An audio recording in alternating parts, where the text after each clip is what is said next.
to lift ourselves out of a situation that we do not like. Ergo, you get some people,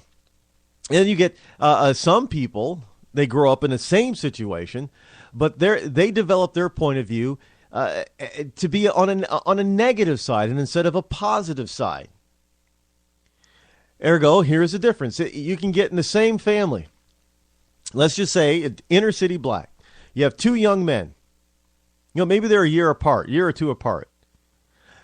Two young black men growing up, going to school, blah, blah, blah, all that kind of stuff. One decides that he has no opportunity and no chance. So he starts running with gangs, getting in trouble with the law, going to jail. And his life ends up on a negative platform. And he might even end up dead before he's 25.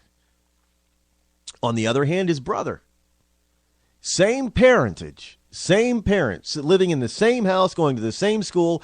This kid decides from his point of view, looking at the world, you know what? This sucks. I ain't going to live like this. I'm going to put my head in the books. I'm going to study. I've got opportunity out there. I'm going to take that opportunity for all it's worth and get my ass out of here. That happens every day. These are true stories that happen every day. Just like this. And it's not just guys, it's girls too. And they go and make something of themselves. And then there are even those that in midstream, they change their point of view. You can change your point of view anytime you want. You can view yourself and your world through different eyes at any time you want. You just have to choose to. Let me give you an example. There are some of the famous rappers today and singers that got in a lot of trouble when they were young and even in their early 20s. Some of them are even lucky to be here.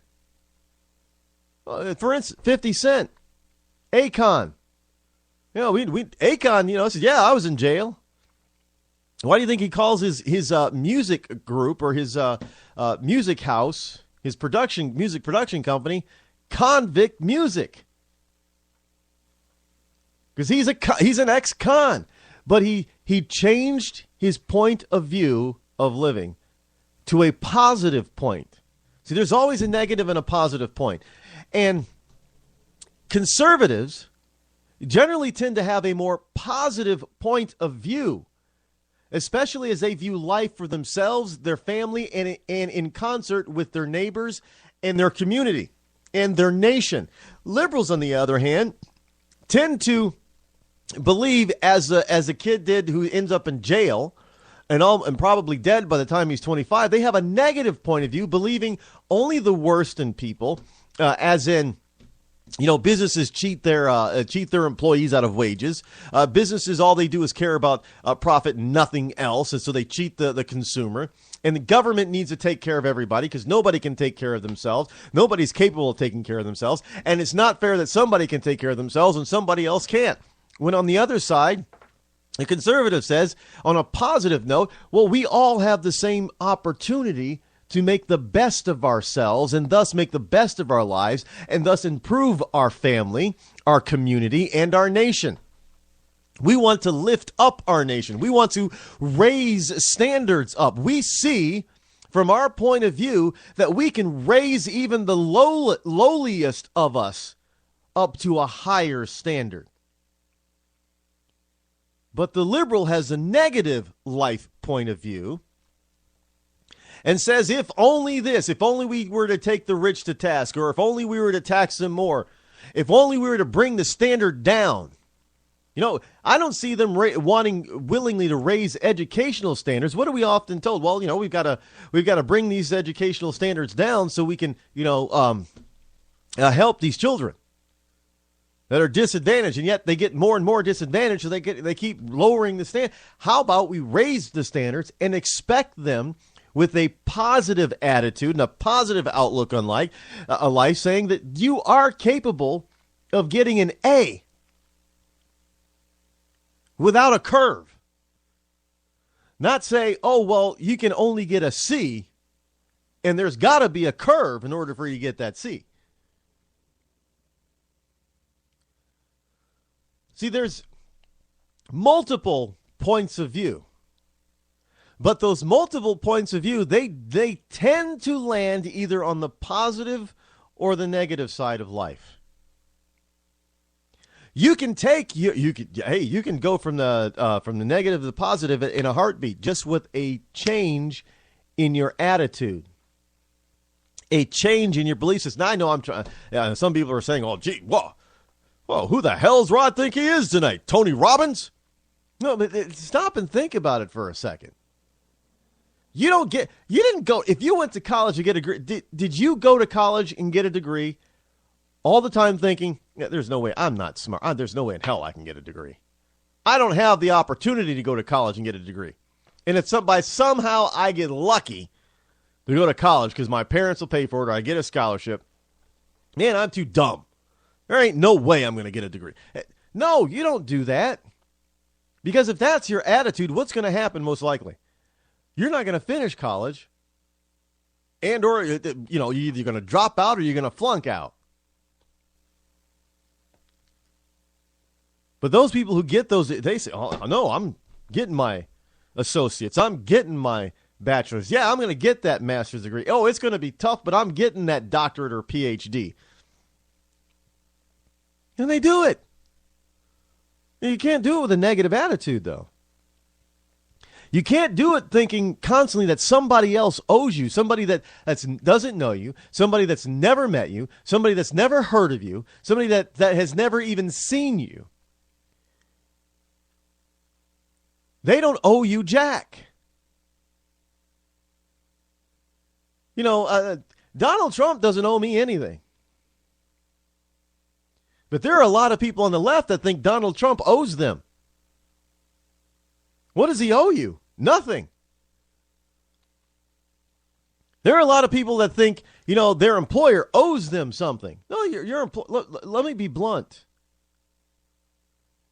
The only thing your employer owes you is the wages he promised you for the hours that you worked. That's it. Your employer doesn't owe you jack after that, and you don't owe your employer jack.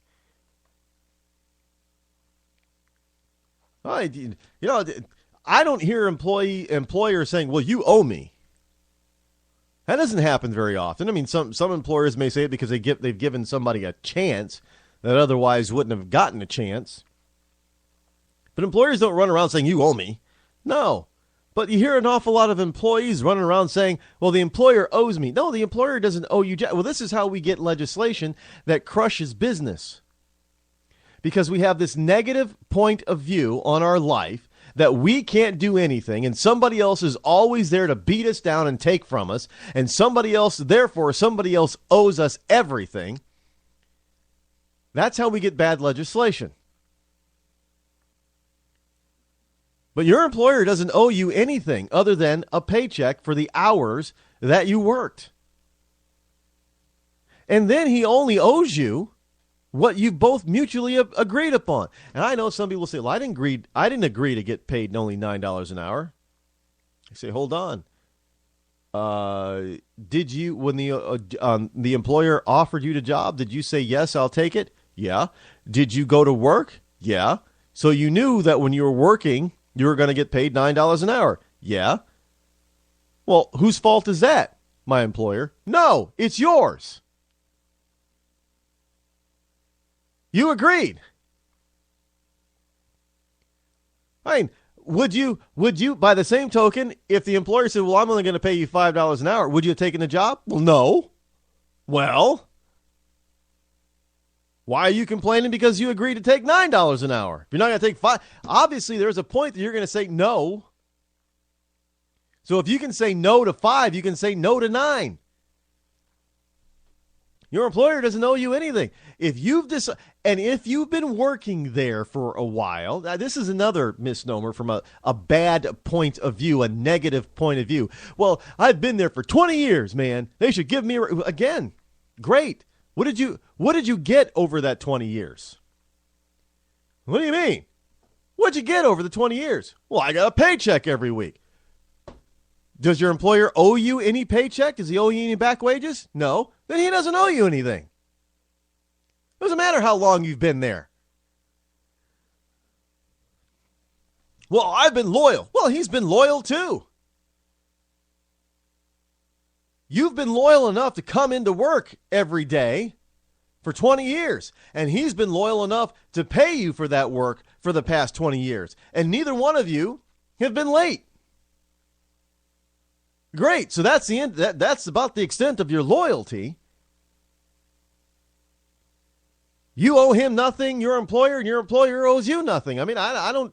What part of that do you not understand? Except if you're coming from a negative point of view, believing that somebody else owes you something instead of you earning it, and you have the capability and the possibility of earning it. Yes, you're always going to think and believe that somebody owes you something. And as long as you have that thought process, you are going to demand legislation through local, state, and federal levels that damage, that prevent, that harm other people simply because you have a negative point of view, you have a low self-esteem about your own life.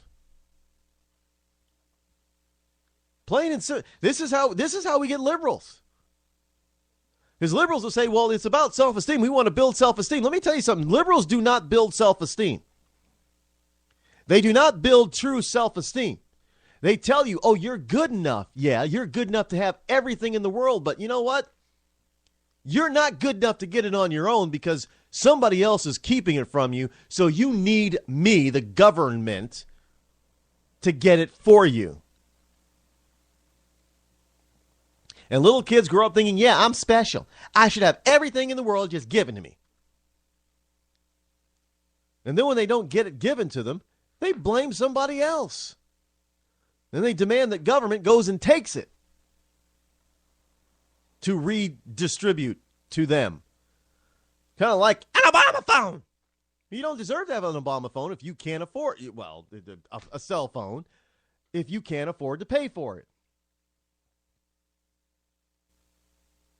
Oh, hey, get a landline phone. They're real cheap now. And you can get you can get a landline. What's it like? $5.95, $6.95 a month. You got to have a computer. No, you don't even need a computer. The landline phones are really cheap. You can afford $5 or $6. But if you can't afford the $50 or $60 or $70 a month for a cell phone, then you don't deserve a cell phone. Yeah, that's just the way it is. But let me tell you something. You are capable of being able to afford a cell phone. You are, and it's far more satisfying when you actually believe in yourself and you go out and you earn something on your own. It's far more satisfying.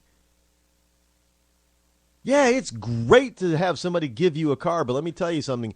You are more appreciative of a car that you buy than of a car that you are given.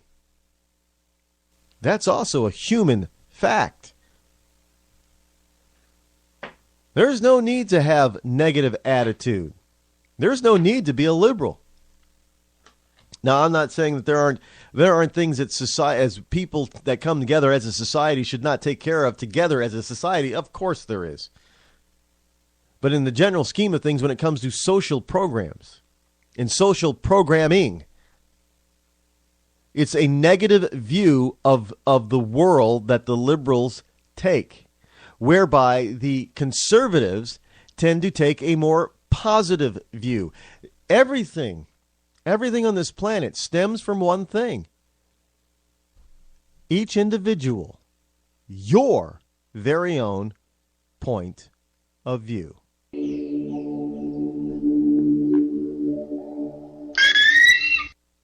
You said in the Rose Garden, the day after the attack, it was an act of terror.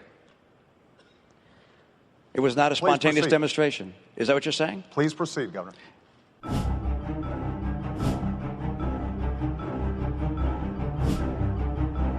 It is in response to a video, a film. This is in response to a video. Internet video that we had nothing to do with. That was spontaneous? Was it a planned attack? Was there a terrorist element to it? This is a response to a hateful and offensive video. The video and its influence on the protests that occurred in Cairo and Benghazi in response to this video. It was the